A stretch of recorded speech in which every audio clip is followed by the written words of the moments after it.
Hola, Internet amigos. We are going to discuss the assassination of Lindsey Graham. In what context did his murder take place? Why was he murdered? And what was Graham's deep relationship with Netanyahu, Dick Cheyney, and John McCain? And the final question, is this a war? We are at war! Between Heritage Bannon, Vance, Rubio, and the Jews? Stay tuned. It's a good one. Let's face it, Ben Shapiro is the farthest thing from MAGA. Let's be blunt. He is a hardcore never Trumper. He's a hardcore never Trumper. In the general election, he barely supported Donald Trump. The first sign of when President Trump gets sent back to Mar-a-Lago, the very first individual that jumped on the Ron DeSantis train, the Israel First train, was Ben Shapiro. He's consistently been against Trump, and now that President Trump doesn't back the Greater Israel Project. What is Greater Israel? It's not about Israel itself. It's about an expansionist Israel, an imperial Israel that Netanyahu and that crowd have thought up. And the Israel First crowd is Ben Shapiro, Tel Aviv Mark Levin, and many others that want to put that ahead of America's interests. Charlie Kirk fought that. You know where Charlie Kirk fought it? In the White House. I know, because I was there.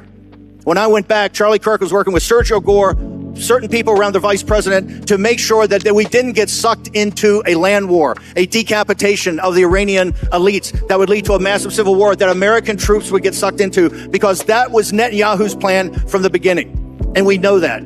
What the president gets grown frustrated sometimes is that we seem to be right on the cusp of a major breakthrough in the agreement, and then all of a sudden there's a major explosion that goes off in a civilian population center in Beirut, and a lot of people who have nothing to do with Hezbollah lose their lives. That's not acceptable. That's the sort of thing that we've asked for closer coordination so that we ensure it doesn't happen. Donald J. Trump is the only head of state in the entire world who is sympathetic to the nation of Israel at this moment in time. And he happens to be the head of state of the world's superpower. If I was in the cabinet of the Israeli government, I might not be attacking the only powerful ally that I have anywhere left in the entire world. We are at war! Hola, Internet amigos. What an interesting beginning. We'll be talking more with Secretary Marco Rubio, the President Trump, JD Vance, even Pentagon boy Pete Hegseth in AI, of course. But we're going to make the point. Big things are happening, understanding the context of Lindsey Graham's assassination. Yeah, he was assassinated.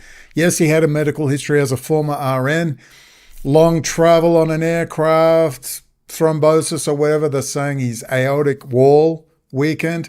Look, I know an assassination when I see it, and it's not just the specifics, it's the circumstantial case and the times in which we live and the way they've gone after Ahmadinejad. The bodies are going to hit the floor, ladies and gentlemen. Watch this. Remember I said to you a few weeks ago, watch the bodies hit the floor. Watch the bodies. It's going to start. I'm going to love every minute of it. If you want to work for a hostile foreign nation, well, I strongly suggest you get on a plane, fly to London, and go live next door to Arnold Milchan. And maybe Rahm and Ari Emanuel will follow. And the rats can just start leaving the sinking ship. So anyhow, we're going to talk very briefly. Glenn Beck is going to educate us in the sub-rows of messages going around. Glenn Beck's going to tell us all about they're looking for a man in Iran. Who could that be, ladies and gentlemen? And do you remember the guy that told you all about that? It is all through Iran. That's the real revolutionary. And I make a prediction. Here's a prediction for you, that Iran is not going down. Iran will be eased into a new transition. They can't do it fast. The current mob there of the president and so on are what you would call moderates. He's a heart surgeon, so he'd be trained in Oxford. They'll be complete rats for the City of London, Rothschild, just like Rouhani and Zarif. But here's the rub. They need someone who's going to appeal to hardliners and the IRGC, who will have to be killed off in large numbers to protect a more moderate government. They do not want Iran in tatters. They want Iran intact, and they want America to be popular. So what they want to do is get Iran away from Europe. Now, see, Ahmadinejad is not a fool. He's a civil engineer. He understands calculus, he understands mathematics, and he understands demographics. They have to reform. He's the perfect man for it. He's a realist. He gets it, but he's also strong, but he understands power. He's a Scorpio. He understands power. Just look at him here wishing everyone a Merry Christmas. Bismillah ar-Rahman ar-Rahim. I'm excited to wish everyone a very Merry Christmas and Happy New Year. Jesus Christ, peace be upon him, is the messenger of love forgiveness, and peace. Boy, it was only, like 5 months ago. But anyway, lucky guess on my behalf, I guess. It's all good. It's all good. Not good in some places, but good in terms of the Western world where everyone's worried about imminent collapse. And they're going to keep us in that treadmill of anxiety. So we'll get in, we'll talk JD Vance is dissing Milton Friedman, and rightly so. The free market is a fraud. All these libertarians, a free market. You wouldn't last 10 seconds in a free market. You've been whoring off the American taxpayer, and indeed taxpayers around the world are paying for giant corporate whore parasites who demand, give us a tax break. Give us technology developed by taxpayer dollars. And we don't pay tax, by the way. You suckers pay tax. We don't pay tax. In fact, we rip off the system as much as we can, and no greater rip-off occurred than in 2008. Still no justice. We're worried. Any justice for 2008 in Wall Street? A blatant fraud of epic proportions, and they didn't even run and get scared. They just went, yeah, thanks, give us the taxpayer handout, and we'll pay ourselves bonuses. See, these are the free market people. The only free market people are drug dealers, half-wits, and giant corporations. Of course they want smaller government. They don't want an active government interceding for the little people. It's a government for, by, and of the people, not for the giant corporate structures who demand endless taxpayer handouts. And the president and JD Vance will talk about that in a minute. And you will understand Alexander Hamilton and the fight he had with Jefferson at the very start of the founding of the United States of America. But Hamilton was on to things very well. Are there dangers in this? Yes, because I don't like to see too much screaming and running towards centralized government, but it definitely needs to head that way with, above all, an educated citizenry. It doesn't matter about state power or centralized power in DC. What we need is a informed, educated citizenry. That, and it doesn't hurt to be well armed either. That is your protection against the power of the state. Because only an educated citizenry will truly understand the dangers we face with the coming onslaught of AI and automated systems, which is brilliant and also terrifying. So let's quickly let's weave some narratives. I'd tell you, let us attend, but I'll leave that to Marco Rubio. Here I am with Marco on the golf course. Hola, Internet amigos. It's your boy O'Connell out here on the course with my good friend Secretary Rubio, and we've been discussing who killed Lindsey Graham. Mr. Secretary, what you got for us, Cobber? Any insider information? O'Connell, you wild colonial boy, I have no deep insights for you other than Lindsey had to choose his master, and he chose wrong. May his swing be true in that better place. But now it seems Likud and BiBi have bitten back with outing our best pick, Ahmadinejad. So the war is on, and all I have to say is, let the bodies hit the floor. Oh, and also, let us attend.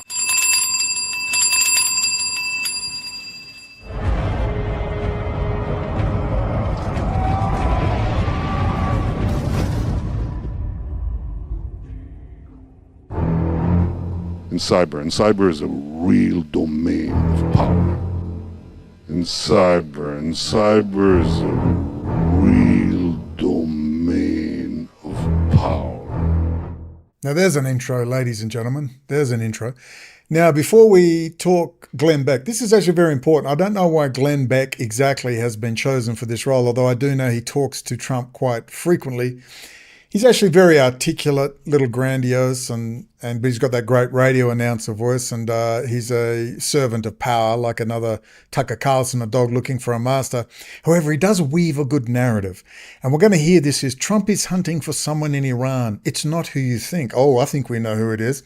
But listen, we're not going to go straight to this, actually. We're going to go to Trump on the golf course with Vance in a minute, just to explain to Alexander Hamilton a little and the end of this free market garbage.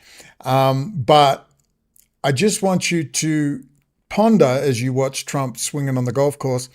I want you to ponder why it is Glenn Beck has been chosen to deliver this sub rosa message. Sub rosa meaning beneath the surface. Insiders know what's going on.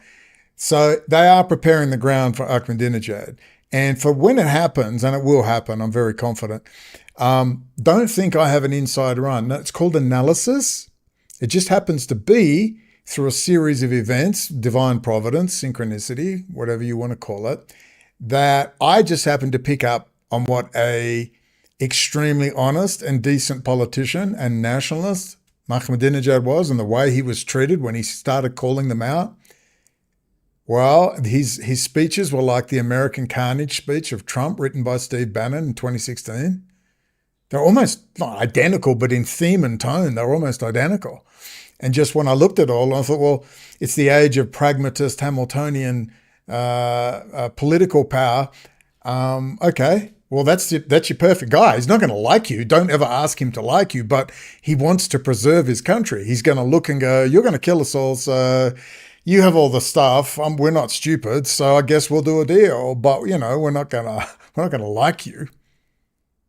But there's other people that their role wasn't to do that. Their role was to parasitically attach themselves to the Iranian state and the Iranian people and Iranian energy, literally, both spiritual and psychological, and the literal physical energy in the ground, and bring it into the realm of that Eurasian multipolar world order.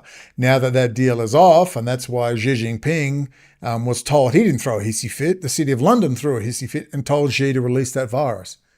That was when they lost control of Trump, and you remember Kissinger being in the White House, and that was the end of them, the end of Kissinger. Madeleine Albright was also fired. The head of Lockheed, Marilyn Hewson, was embarrassed by Trump in 2018, and then she was fired in 2020, or she resigned.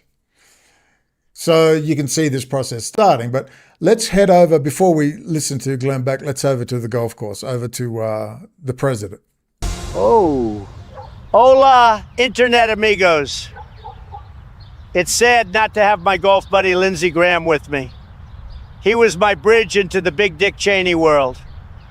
A world of old school Reagan free market economics and Milton Friedman,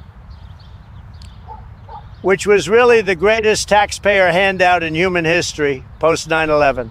My boy JD has been raising hell, calling out the free market grifters in love with Milton Friedman, explaining how this silly free market ideology has destroyed communities and made a giant non-tax-paying Cayman Island grifter billionaire class, all demanding a taxpayer subsidy or tax breaks or taxpayer-funded technology developments out of DARPA. Those days are gone, and we are all Alexander Hamilton now. Post 9/11, Big Dick Cheyney handed himself and his friends tens of billions in taxpayer-funded contracts while claiming Milton Friedman free market economics. This is the fraud of trickle-down Reaganomics, the American free market. What free market? It's socialist taxpayer handouts for the rich and free markets for the poor, while along the way they destroyed American manufacturing and the working middle class. That was what my American Carnage speech was all about in 2016.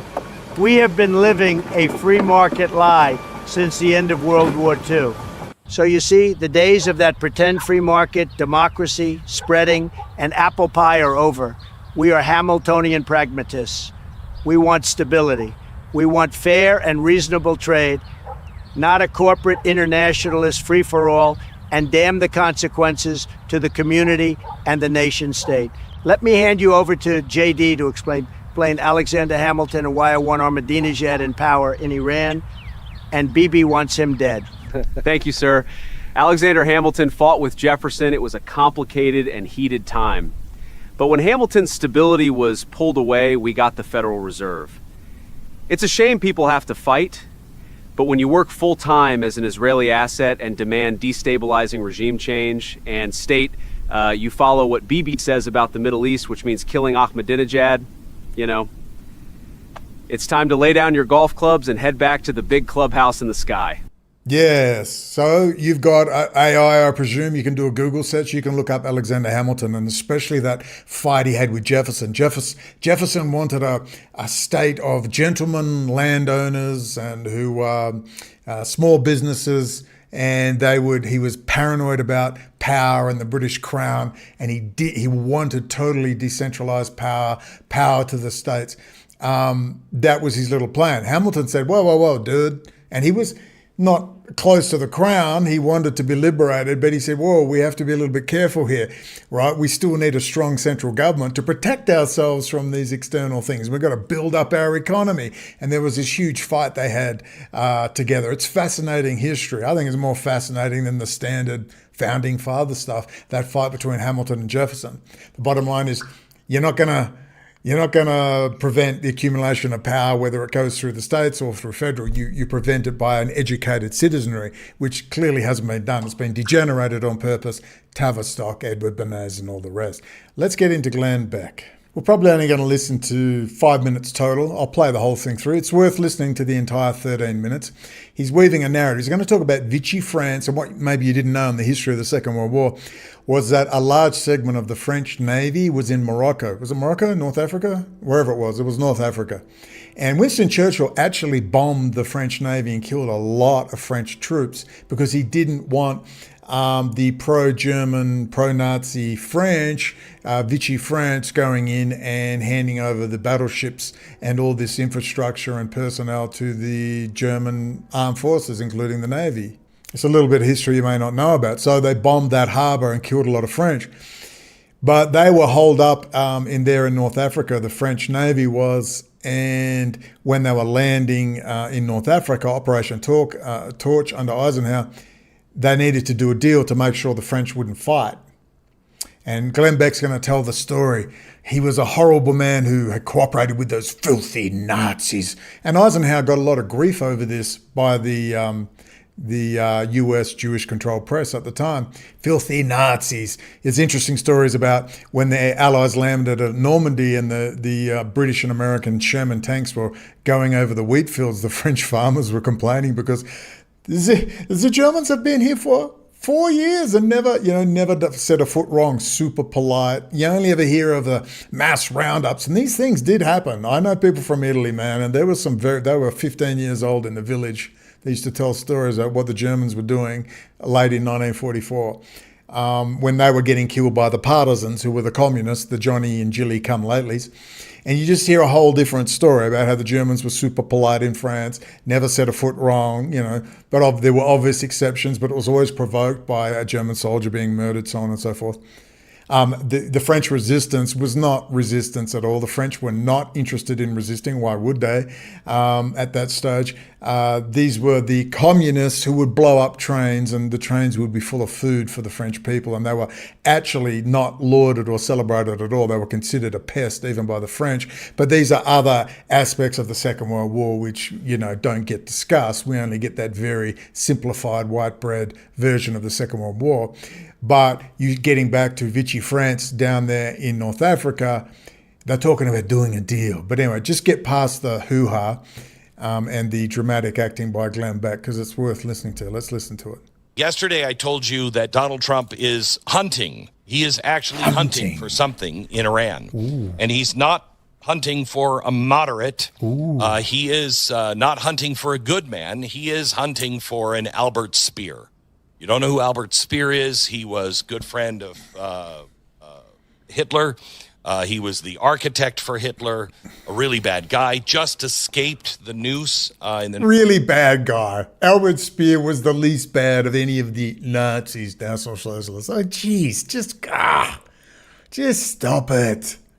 Nuremberg trials, because in the end, he was the guy that Hitler said, I want you to do the Nero doctrine, which was burn everything down in Germany. The German people have betrayed us, and the West is not going to get their hands on anything, so burn it all to the ground. And Albert Speer wanted to survive. He knew this was over. It was 4 weeks from the end, and he was talking to Hitler, and he's like, I don't think that's a good idea. You'll do it. Yes, sir, I will. And then he didn't. He didn't do it because he was a very moral man. He said the German people must survive, mein Führer, and Hitler didn't give a damn. He said, well, they're too weak, the Slavs have won. This is why the worship of Hitler is rather annoying for multiple reasons. That's one of them, the way he treated his own people and just didn't give a crap, but he was on so much meth by then, he was off his head. But Albert Speer was, as far as I'm concerned, a hero and a moderator and did a lot of work and was probably at later stages working with their allies in some capacity. So don't buy this bullshit. Albert Speer was evil. Give it a rest. He actually became a roadblock, and that's why he escaped the noose in the end. So that's what he's looking for, okay? Now, the question is, what are the odds that this is going to work? What if this doesn't work? What happens if there's nobody there to find? So let's start where we actually stand, because it has moved since the beginning of this thing. The bombs have already fallen. Ali Khamenei is dead now, killed in the opening strike back in February. His son, apparently he's alive. He's obviously dead. Has been dead the whole time. Real proof of that, but installed inside of 10 days by the Revolutionary Guard that wanted its own man in the chair before anybody could argue. There's now a signed memorandum, 60-day clock, oil moving through Hormuz again. And the thing that started all of this, the enriched uranium, is still in the ground. It's buried under sites that we cratered, but we did not empty it. The stockpile is the whole game. Everything else is scenery here. So, what do you mean the whole game? It's a nothing burger. What are they going to do with it? Are they going to build a $2.8 billion centrifuge system again? Oh, give it a rest. Anyway, I almost want to stop because I can't watch this stuff sometimes. It's just dribbling. But let's get to the point, the best point. Let me pause and find the best points. It's so painful watching these people. So the spear that we need, the Albert Speer that we need, is now very, very specific. It's not a defector with a conscience. Whoever is inside that battered structure decides to hand over the uranium and let inspectors prove that it's gone is what we're looking for. Now, here's why it may not work. So far, we don't see a lot of wavering from China and Russia, the patrons of Iran. Putin has pledged unwavering support for the son within days. Beijing warned everybody, hands. Let's move this drivel along, shall we? Okay, this will do. Let's go. So let me take you back to the war back. In Germany. 1942, there's a hospital in Algiers. There's a French admiral sitting at his son's bedside. His boy had polio. And the admiral is the single most important man in North Africa, but he doesn't know it yet, okay? His name is Francois Darlan. He's a collaborator. 18 months earlier, he had gone on the radio and told France that Germany was a much better friend than Britain would ever be. He's Vichy to the bone, okay? He's a collaborator with the Germans. On the night of November 8th, 100,000 American and British troops come out of the dark onto the beaches of Morocco and Algeria in what was called Operation Torch. Every one of those landings could turn into a bloodbath because the French forces on that coast might fight. That invasion... I don't mean to be mean to the French, but come on, a bloodbath? The French will be, oh, thank God for that, some decent food. But anyway, it's like the Italians. Italians are too smart to fight. They're not going to go and die in some stupid war somewhere. Had been wired for 2 years, not by a general, but by Robert Murphy, a career State Department guy, sent by Roosevelt as his personal man in North Africa. And Murphy's cover really was a grocery list. It was an agreement to ship American food and goods into the French colonies, monitored by 12 new vice consuls, 12 amateurs, an Ivy League guy, wine merchants, and lawyers, and a Coca-Cola salesman, all fluent in French, itching to be useful. Washington called these guys the 12 apostles. Their real job was not providing groceries and Coca-Cola. It was to move quietly through the officer corps and take the temperature of every colonel and every general on that coast to find the men who had changed sides when the day came, okay? And they had a hero picked out, General Henri Girard, I think. He had escaped from a German prison, smuggled into Gibraltar by submarine. He was a clean guy, brave guy, exactly what you would want on a liberation day, okay? And when the moment came, Gerard gave his orders, and the French officers looked at him and shrugged. And here's why. He didn't have the authority. The good man that they had could not deliver. Nobody listened to him. The man who could deliver was the collaborator at the hospital bedside. He was the Vichy commander-in-chief. He was the only guy whose word the troops would obey. So Eisenhower's looking at this guy and he's like, he is a collaborator with the Nazis. He is horrible. We have this other guy who's a hero. He's perfect, and nobody's going to listen to him. That must be because all the other French sailors and soldiers were evil too. But why complicate the story, man? Whitehead's good. Nazis bad. Allies good. Nazis bad. Let me tell you, a lot of war crimes committed by the Allies. Second World War. A lot. So Eisenhower said, plug your nose, make the deal. Recognize the guy at the bedside as the high commissioner. Let him keep his chair. In exchange, he has to order the guns down. He did. The shooting stopped. The Allies got their springboard into Europe, okay? The American press lit Eisenhower on fire for it. You are cutting a deal with the pro-Nazi. Does any of this sound familiar?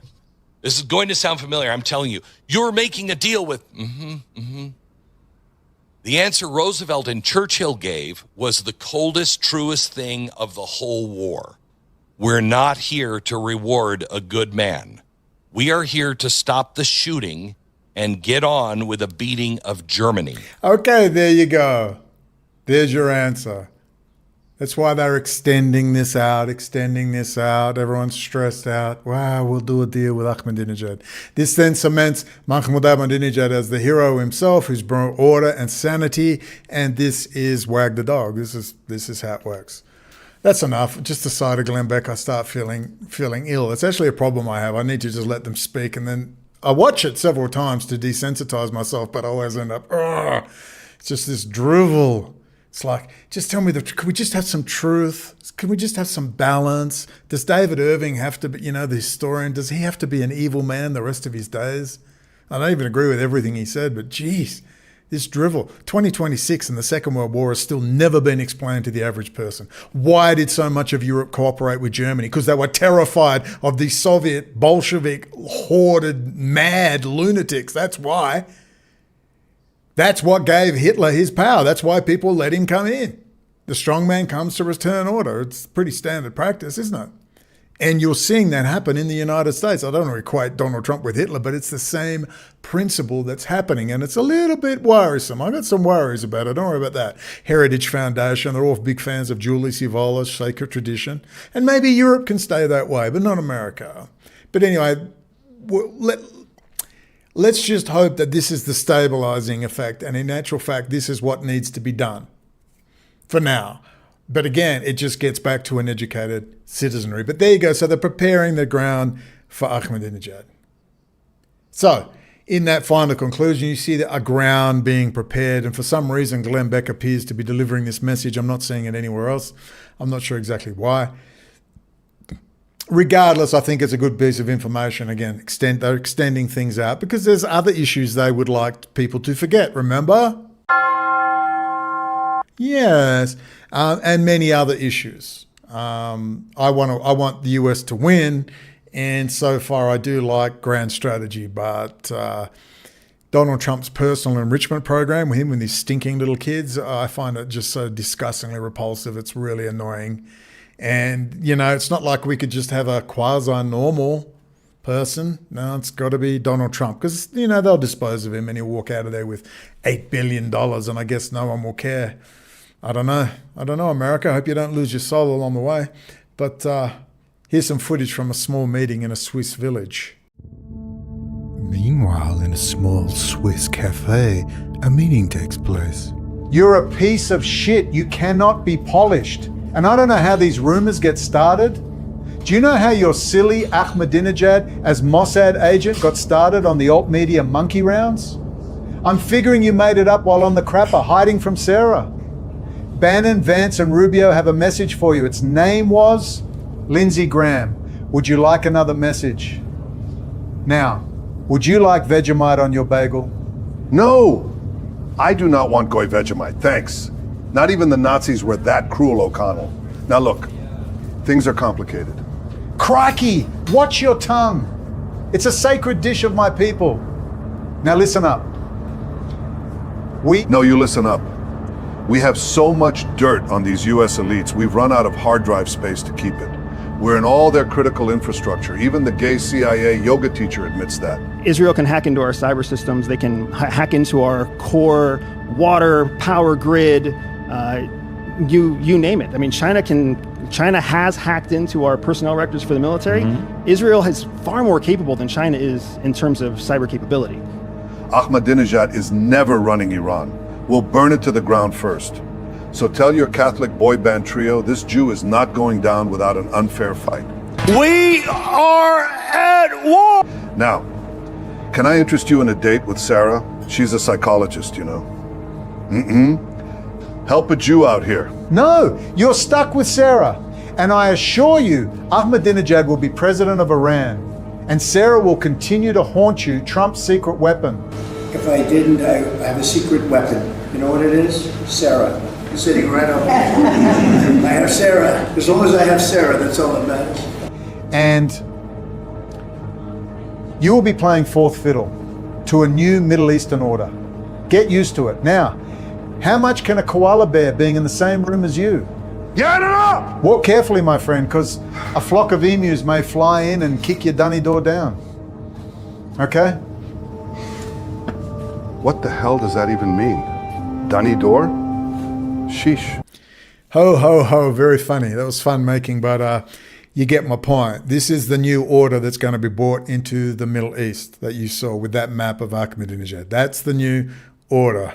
And there's BiBi. He doesn't like it. They're not going to like it. Jews in general, these fanatical Israeli first City of London Jews are not going to like it. But I would strongly suggest they jump on a plane and fly to London as soon as they can, because I think a lot more bodies are going to start dropping from heart attacks, strokes, and all sorts of things. Regardless, what I'm going to do now is hand you over. I'm going to weave you a narrative for about 30 minutes. And, you know, just listen about the context of these things. Good old Lindsey Graham's strong, deep friendship with the Dick Cheyney network, John McCain, that whole crew. So that's where Lindsey Graham came from. He was the classic Trotskyite internationalist interventionist. He wasn't pro-America. No. He worked for a much higher order than that, as did all the others. Let's now weave that narrative. Dear friends, the security of our nation cannot be risked by asshole YouTube douchebags who read books by G. Edward Griffin, Professor Anthony Sutton, and classic giveaways like the report from Iron Mountain. Let it be known, impatient assholes from Australia will not be tolerated, and their electronic debit card donations will be at risk if they continue being mean and nasty, especially about the president's hands and Marco's heel lifts. The continued snickering about my alcohol and bad tattoo problems are also unwelcome, but not a priority. I am, of course, the head of the Department of War, and I consider the slanders a matter of pride, as I can still remember my passwords while drunk, unlike others in this administration. Thank you and good night. Please enjoy the coming distractive snuff footage out of Iran, and Department of War merch will be on special all week. Back to you, Brendon. Now, ladies and gentlemen, hola internet amigos. You know, if you live long enough and you pay attention, you start to see patterns that are invisible to people who, you know, only read headlines, because it's all about headlines. Give your point of view, read the headline, tell people you're angry, or you're sad, or you're happy, move along. And it's just a literal army psychological warfare operation. They're not opening your eyes, they're not giving you skills, they're not telling you ways to go off on your own and make your own El Ruterai yogurt, if you know what I mean, to get your own health under control. They want you to go to alt media experts who really just repeat Fox talking points and then argue about it. And that's the internet. And that is what will give you money. So you do one of two things. You praise Trump or you hate Trump. It's one of those two things. If you want to do grown adult analysis, then you're going to sit in the middle and suffer the tension. These are good beans. Now, I'm 55 years old. I've actually been to Iran, and that doesn't make me an expert, but I'm more expert than 99% of the people online. You don't have to be in Iran forever to see that this supposed radical Islamic lunacy is nothing of the sort. Most of them are traveling backwards and forwards to Switzerland, France, Germany, and London. It's in your face, just like Hamas is funded by Israel, just like Hezbollah has been brought down so easily, because Israel runs them. They created Islamic terror with their Wahhabist friends, and they funded Wahhabist terror. Next question, shall we? Hit me. The UAE relationship. Why is the UAE so pissed that news got out that Netanyahu visited him the day before the war started? Does that sound like an ally to you? It does sound like an ally, and you have to listen. We can't expect purity tests from our allies, that once they're our ally, that they automatically are very publicly, 100% in our corner. They also have other relationships they need to manage. And the reason the UAE is so upset about that is that Prime Minister Netanyahu visiting the UAE right before the war sends a message that the UAE was in on the war from the outset. The UAE, everyone knows that the UAE is more pro-Israel and more pro-America than any other Arab country. Yeah. Everyone knows that. The other Arab countries also know that. But that's different than actually being part of the conversations about the war in the final days, the planning of it. You have to remember that a lot of Iranian finance, Iranian businesses, their financial hub that their money goes in and out through are in the UAE, and that might sound weird because they're enemies, but the UAE has a lot to gain from being the financial hub for the Gulf. And then they also funded the other side, Iran, and then got the Shia Sunni split happening big time and set them against each other, and then told Saudi, you need us, and you should invest money with our friend Jared Kushner. And that's the game. That's the great game.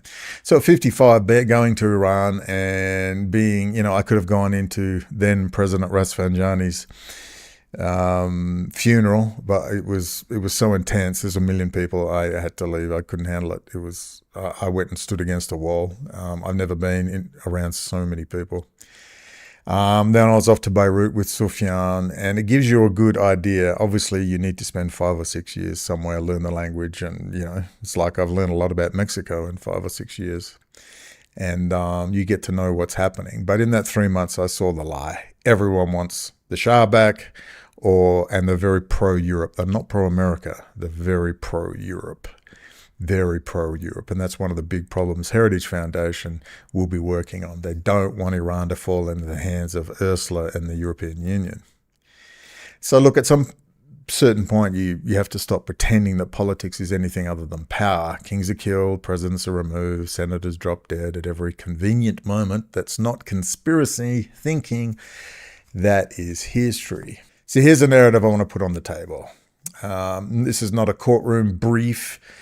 It's kind of just a power map. It's a hypothesis that makes sense if you've spent your life watching how this works, and I have spent my life watching how this stuff works.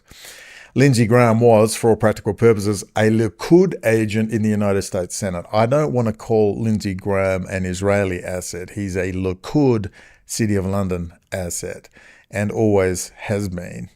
Remember, very good friends with Dick Cheyney. In fact, he was the bridge between Donald Trump and the old Cheyney crew, George W. Bush and co. He's had heavy dealings with Atlantic Council on Foreign Relations, but, a lot of people do. But I'm just telling you that he's never come out and criticized them in his life, and he never would. Heritage criticizes him big time. And Lindsey Graham really is a thorn in the flesh of the Heritage Foundation program, which is the Trump administration program. So just read and understand Heritage. They're totally open. You can go to heritage.org, whatever it is, and you can read. They lay out exactly what they're doing. They're pragmatists, totally practical. That's why they love Ahmadinejad, and we'll talk about that in a second. So Lindsey Graham was a Likud agent. I don't know if they had stuff on him. He's a little dodgy and sus. He's a pious presentation make me wonder, but whatever. His history, his ruthlessness, while Jesus is on his lips, is well known. And no one's particularly sorry to see him go. If you want to glorify violence against a helpless indigenous population, and 20,000 kids are now buried under rubble and they bragged about it on their TikTok videos, it's not theory. I don't need the UN to tell me what went on in Gaza. They happily brag about it. They always brag about what they're doing. But Lindsey Graham didn't get the fridge memo, but that's why I suspect maybe he was somewhere near Epstein Island himself. But regardless, so even though good old Lindsey, which is like the Douglas Fife, if you know the history, Kill the Messenger in the previous video with Sibel Edmonds, you'll know he's part of that old network, heavily handing stuff to Israel nonstop. So in fact, he was a national security risk, and I ain't sorry to see him gone. So I absolutely believe he was murdered without question. He was assassinated. So even if he's not on a formal payroll, not with a Mossad business card, that's not how it works at this level. He was an asset in the sense that Douglas Fife and his crowd were in the 2000s. Just go back, look at that history of Douglas Fife and all his friends, and you'll see the same network. Their worldview, their lobbying, their travel, their talking points, their donors, all lined up almost perfectly with the strategic needs of Likud and Benjamin Netanyahu. Again, I don't want to say Israel. I want to say Likud and Benjamin Netanyahu. That's City of London. That's Council on Foreign Relations. That's Chatham House, the Royal Institute for International Affairs. So when you look at Lindsey Graham's record, it's hardly subtle. I mean, he went on television and said essentially, quote, "I'm with Israel until our dying day." I mean, he says it over and over and over and over. He talked about going home to South Carolina and asking parents to send their sons and daughters to fight and die in the Middle East in a war with Iran, explicitly framed as with Israel. So he flies back to Israel over and over again, like he might as well just had a holiday home there, sat with Netanyahu and Israeli intelligence officials, and came back to Washington to push exactly the line they wanted on Iran, Syria, the Palestinians, and normalization with the Saudis. His office was a revolving door for Israeli diplomats, lobbyists, and think tanks. So there's not a dime's millimeter of difference between him and Netanyahu. He was literally the mouthpiece of Netanyahu. And Heritage and the gang just took out an asset. Just took him out. That's why BiBi that's why they're putting Ahmadinejad all over the news, saying he was working with Mossad. They want to kill him. They don't want to deal with Ahmadinejad. Heritage does, because they want a pragmatic leader. He's not going to like it, but he's going to sit down and do a deal with the United States via the UAE and Saudi. He's not going to sit down and meet with Mossad. No Israeli official would get anywhere near him. Not a chance. They're trying to get him killed. And that's what BiBi wants, and that's what Lindsey Graham wants, and that's why he was killed. All right, Heritage have had enough of him, and he's dead. I'm telling you right now, he was assassinated by, when I say Heritage, I mean that network. All right, I understand his history, his medical history. I get it. But he was assassinated. That's the most likely explanation. So Lindsey Graham is exactly what being an asset looks like in 2026. You don't have to sign anything. You just live inside their threat matrix and you sell their war to your public. Now, hold that in your mind and settle alongside Mahmoud Ahmadinejad, the former president of Iran. So you remember the old caricature. Ahmadinejad is the wild-eyed Holocaust denier, the guy shouting about wiping Israel off the map. He never said that. He said, quote, "The criminal Zionist regime of Israel should be wiped from the pages of history." That's a quote. That's what he said. The criminal Zionist regime of Israel. Get it right. So in a Western media, he's a cartoon villain. But if you actually read the more recent reporting, and if you understand the internal mechanics of Iran, he's something more complicated now. He's a liminal figure.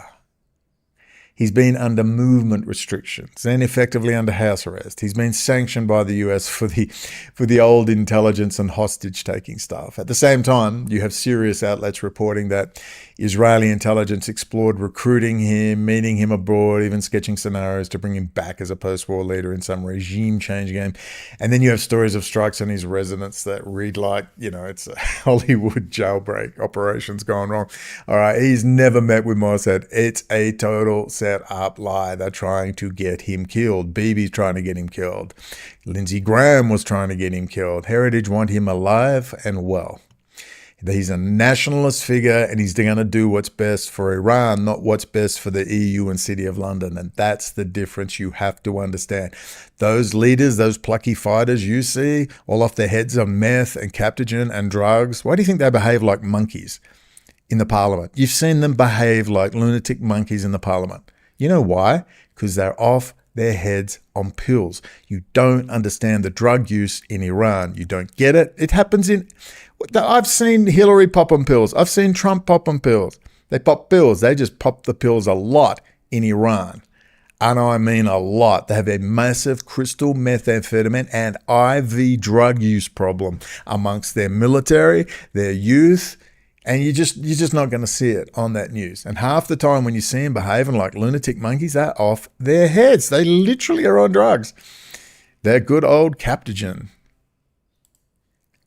So you've got this Iranian figure, Ahmadinejad, who knows the system, knows the limits. He's already lost a power struggle with Khomeini, the Ayatollah, and he's now sitting in that, twilight space, dangerous to the regime, but potentially usable. A pragmatic strongman candidate in the eyes of external actors who want to manage Iran from the inside rather than erase it from the map. Now, overlay that with the new map of the Middle East that's starting to come into view. So now you can overlay all that you've just heard, and especially all the last videos of the last 6 months, where I actually sit in the middle of Querétaro, Mexico, and tell you that Mahmoud Ahmadinejad is the man to lead a post-Iran, an Iranian nationalist Iran, working closely with the United States. A new United States that actually respects people. I know, hard to believe. It'll get there eventually, maybe. But with sovereign states, drawing them away from the European Union. People laughed at me. Well, they're not laughing anymore. How do I know that? Because I have visionary, status. My moon conjunct Pluto in Virgo in the 8th house, sextiling my Scorpio stellium in the 10th house at my midheaven. Is that it? Is that the magic? What is it? No, you just have to study these people and ask, well, logically, I read the Heritage Foundation site and their Project 2025, so I know what they want, so why wouldn't they do that? That's it. There's nothing magical. It's because I read and I think for myself. No other reason. I think for myself. I don't react to other people's bullshit. I don't wait for Fox News to set a tone. Mexicans must be rounded up killing white women. And then I ask, well, yeah, you should secure your borders. Absolutely. You should. I have to get a visa. I have to pay tax in Mexico, and so should Mexicans. Yeah, damn right. But who brought in all these people? Who? And why? So we'd all get off getting angry at Mexicans and not getting angry at Wall Street bankers. That's why. They got to give you something to hate. So again, that map, that's the new map. So I literally drew this out for myself. Iran in red, ring fenced by dotted blue lines running through Turkey, Syria, Iraq, the Gulf, Yemen, Pakistan, US bases, deeply in Israel now, alliances, energy choke points. You see that now Trump's talking to Iraq, and they're going to run the pipeline up through Syria and do all sorts of things with Iraq and Syria. This is all planned. This is all heritage, okay? This is who's running this whole thing. And it's all woven into a containment belt. It's a containment belt. There's the cat herder. The cat herder, good old Pete Hegseth, who might want to get that tattoo he's got on his body taken off and realize he's the goy, he's the dumb goy. But Donald Trump's face on one side, regional leaders, Erdogan, MBS, and an Ahmadinejad figure on the other. And in the caption, just give him his Peace Prize. And give him his $8 billion that he's going to steal and take with him with his kids' insider trading and his Qatari jet. He's taken that jet. That jet is going with him. That's been renovated by the American taxpayer. He's taken it. I don't think just please, Heritage, just put Marco Rubio in, please. So what does that map really say? It says we're done with the fantasy of regime change. I mean, it's pure heritage. They tell you that. We're done pretending we're going to vaporize Iran or convert it to a Jeffersonian democracy. Instead, we're going to design a system in which Iran is contained, watched, leveraged, surrounded by states that answer ultimately to Washington. And inside Iran, maybe we're going to work with someone who understands the boundaries. He's a nationalist leader who's not Likud's nightmare, but also not America's puppet. Someone like Ahmadinejad in his second incarnation is perfect for that role because he's going to cooperate not because he likes America. He's going to cooperate because he doesn't want his country destroyed. The people you think are these plucky IRGC radicals fighting the evil Jews, are you kidding? They work for the City of London, their bank accounts. It's not a lie. He's got 300 million pounds of real estate. That's Ayatollah Khomeini's family. That's how much real estate he's got happening in London, for crying out loud. They all have. Kim Jong-un, the mad dictator of North Korea, went to a Swiss finishing school. Stop your fantasies. It's a fantasy. They are cosplaying. They are pretending, the people at the top. And of course, the people at the bottom, the true believers, they will die. They will die in their tens of thousands. Of course they will. While these whores, these filthy, dirty whores, many of them highly sexually compromised, homosexuals, bisexuals, little boys, little girls, it's a freak show. And Iran is no different. And that's why Ahmadinejad went after. Big time. He said they're stealing all the oil money. They have absolutely no shame. And because he criticized all the clerics, they said, well, you are now criticizing the Ayatollah. And he was. And he says, do we actually need you? Yeah, that's an interesting question. You don't realize how radical Ahmadinejad is. So again, he doesn't like America. He doesn't like you. He just doesn't want his country destroyed. He's going to look at America, look at the history, and he's going, okay, let's do a deal. I want investment for my people. You're going to backdoor it. It's already backdoored anyway, so it might as well be backdoored by you.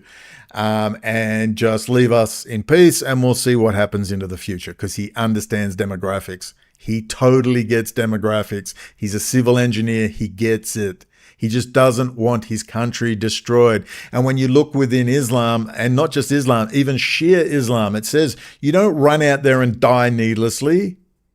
All right, you hide inside and pick up what's left in the morning. So I don't know. I speak to a lot of Shia, and we're going to be speaking to one soon. It's not, and these are all Sunni and Shia. They'll tell me the same story. They're all corrupt, Brendon, every last one of them. And all they want to do is get along with their neighbors. Just like Ali Amun, a Sunni Muslim from Beirut, told me. We lived in peace, Christians, and Sunni and Shia Islam. And we went to cafes. And then in the 70s, Palestine came in, the Palestinian PLA with Arafat, and all hell broke loose. And Lebanon's been an absolute mess. I grew up watching the Lebanese Civil War on the horror movie right there on my TV, the 6:30 news. So people like Lindsey Graham and BiBi, Likud, City of London, that's where Lindsey Graham ultimately ends up, the EU. No matter what his rhetoric on the EU, and there hasn't been much. JD Vance has been scathing of the EU.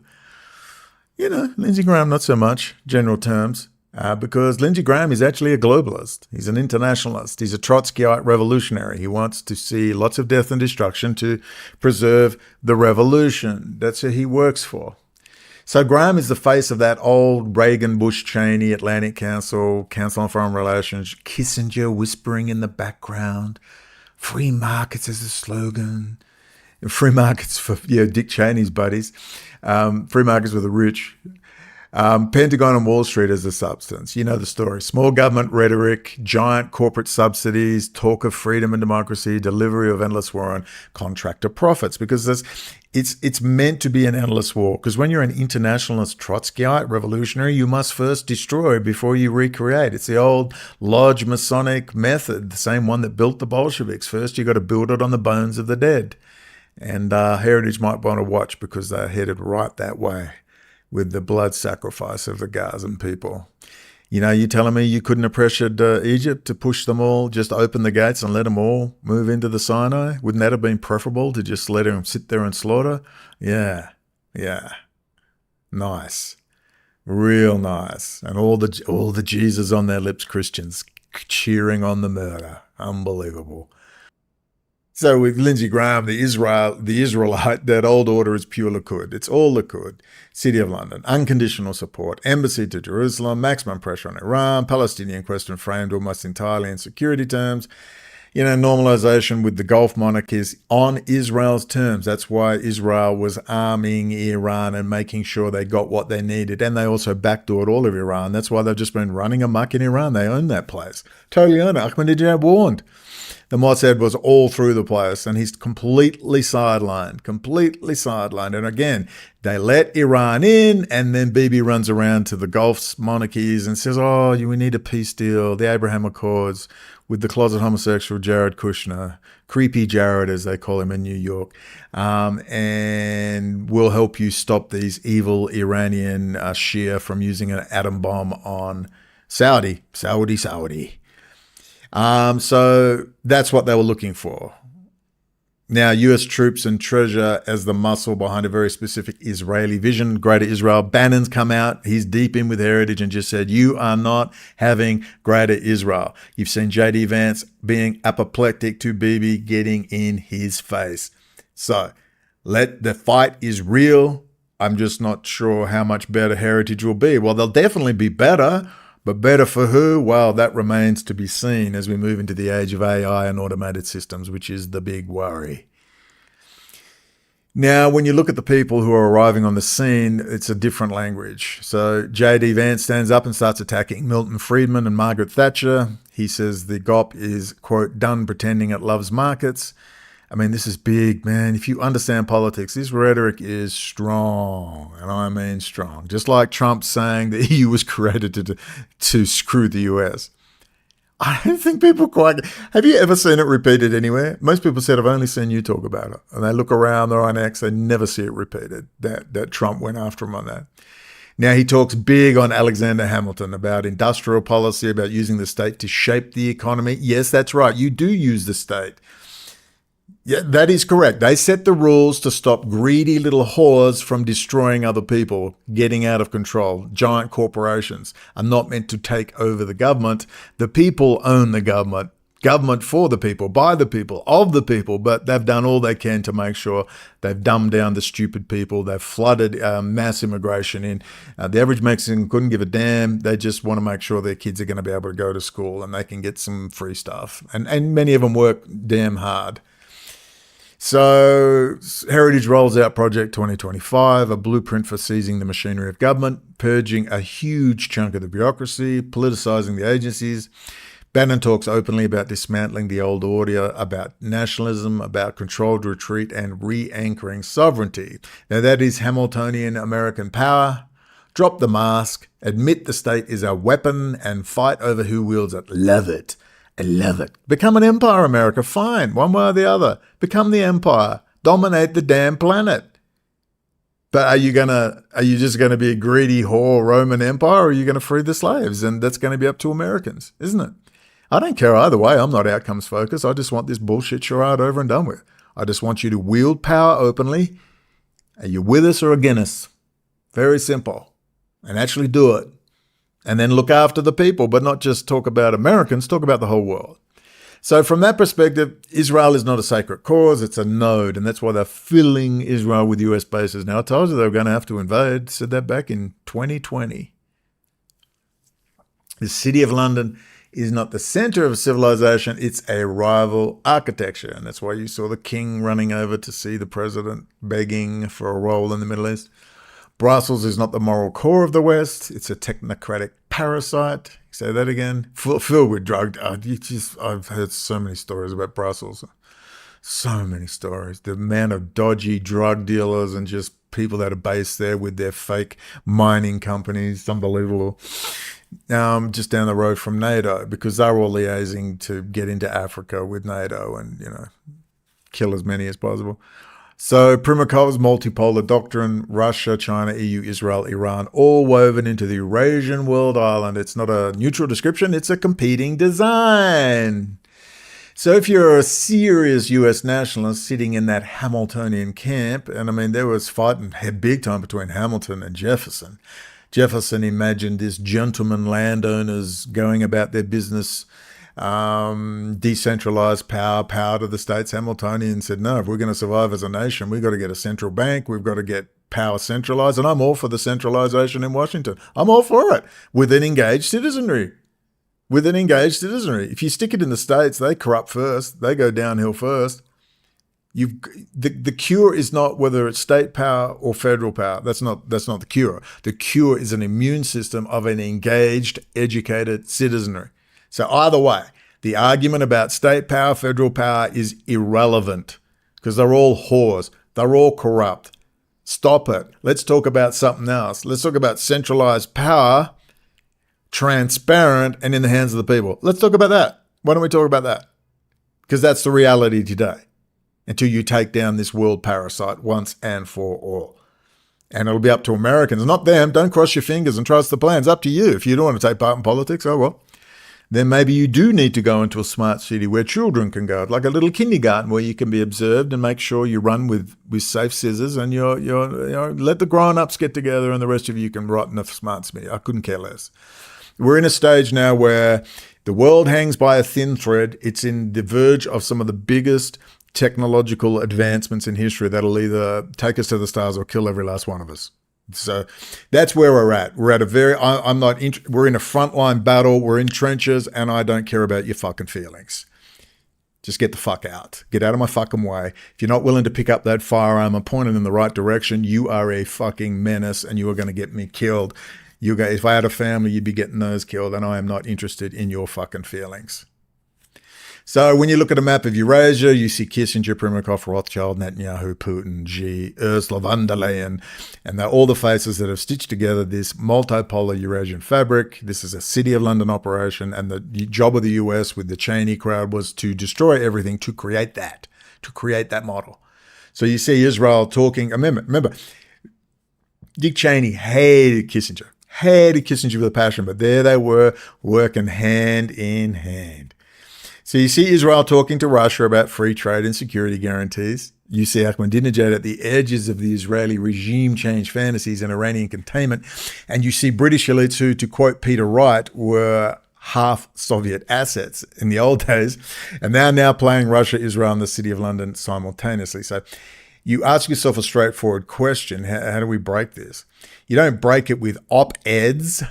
You don't break it with your alt media opinion using OBS software and your cheap Chinese lights, cheering for your team. And you don't break it by tinkering with tariffs. You break it by removing key custodians of the old architecture and installing new ones. Bye-bye, Lindsey Graham. Bye-bye. Go to the big clubhouse in the sky. And that's where Lindsey Graham's sudden departure starts to look in narrative terms like more than just a random heart event. Yes, I would say so. Once you understand the big picture and what's happening, his death is pure timing. Pure timing. You understand exactly what it is. So whether it was a natural cardiac arrest or not in this frame, almost beside the point. What matters is where he sat in the structure.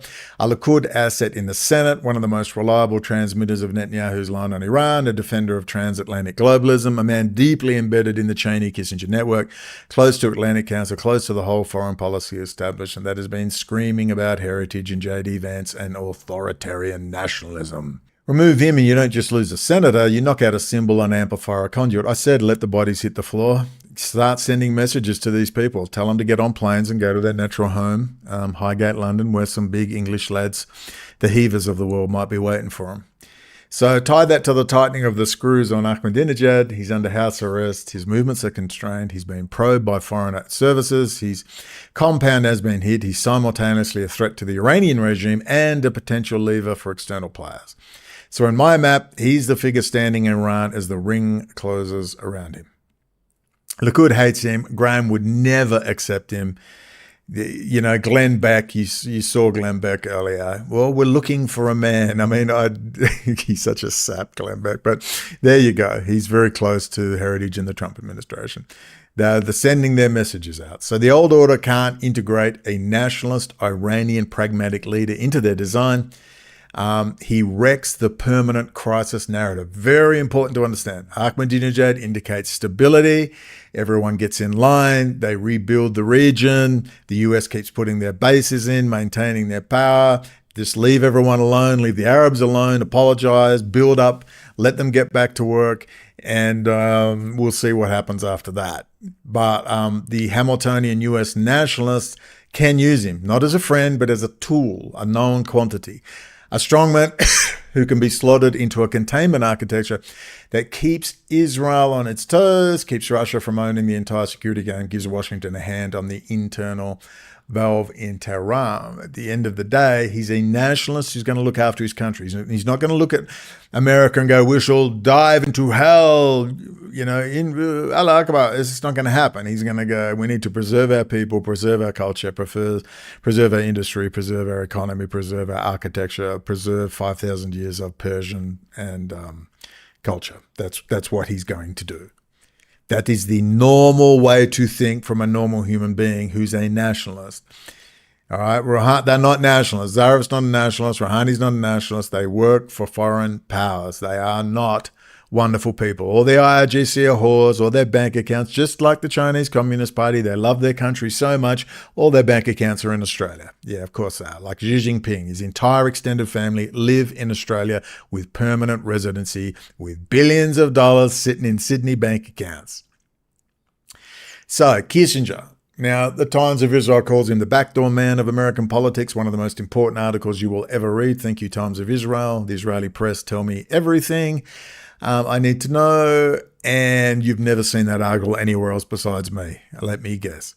So, Kissinger is that invisible hand behind multiple administrations with his brand of German-Jewish realpolitik, shaping US policy across party. He's close to Bush, he's close to Obama, he's photographed with Netanyahu, with Putin, with Xi, with Rothschild, literally moving between capitals like a high priest of the old order, and he is. So if you see politics as power and you see the world in systems, then you know there are moments when the system change and the priests of the old temple either adapt or they are pushed aside gently or not. Isn't that right, Lindsey Graham? So in my narrative, the Vance, Bannon, Heritage, Hamiltonian faction is not neo-isolationist. It's not Fife-style Likudist, Lindsey Graham. It is American nationalist, and it is pragmatic to the point of ruthlessness. It looks at maps like the one I drew and says, that is how we lock Eurasia, this is how we contain Iran, and this is how we domesticate Israel and put all our bases in there.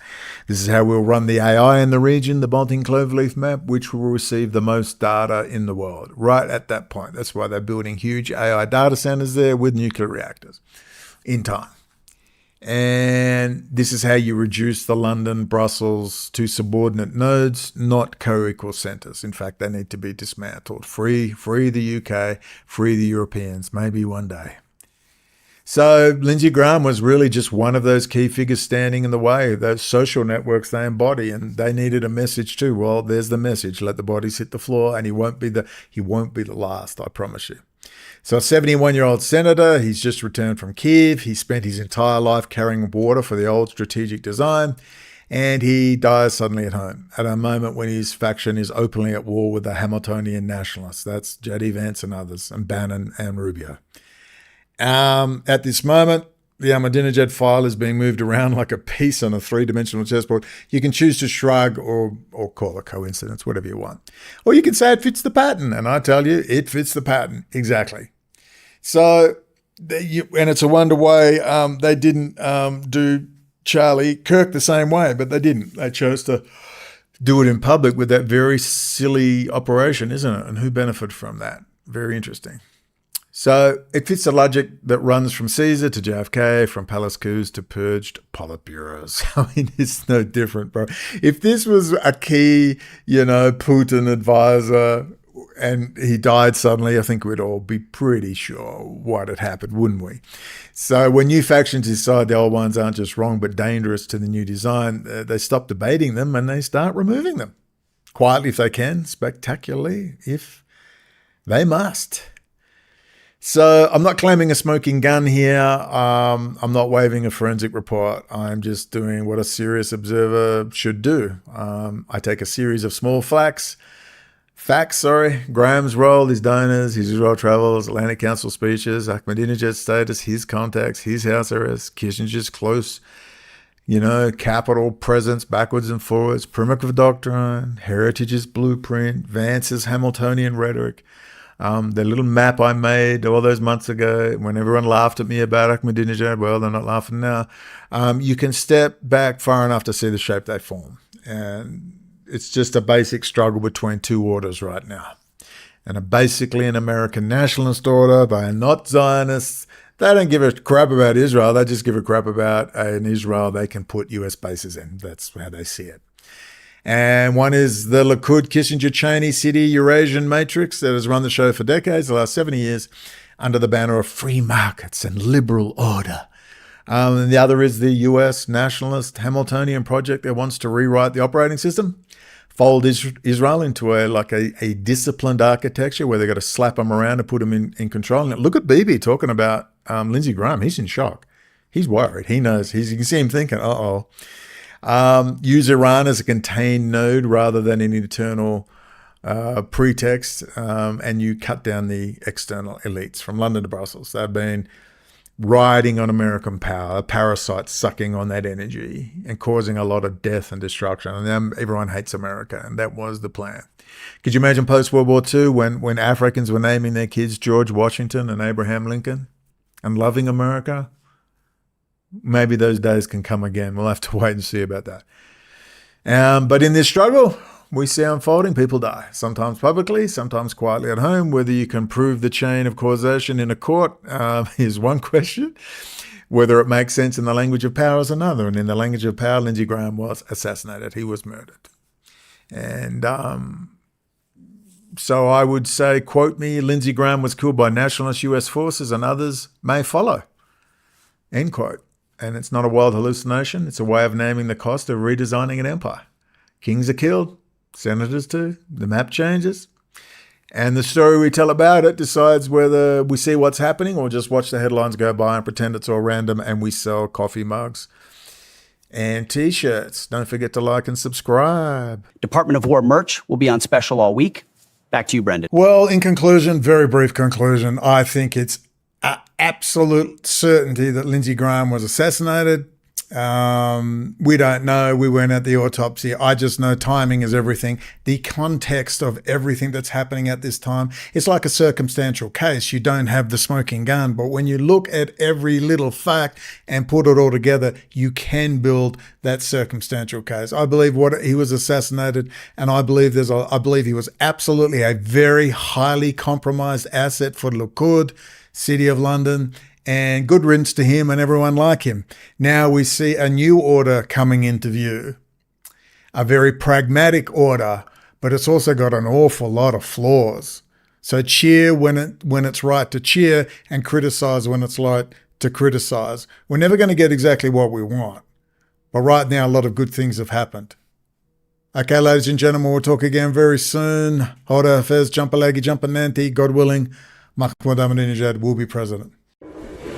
What is our common bond truly? Freedom.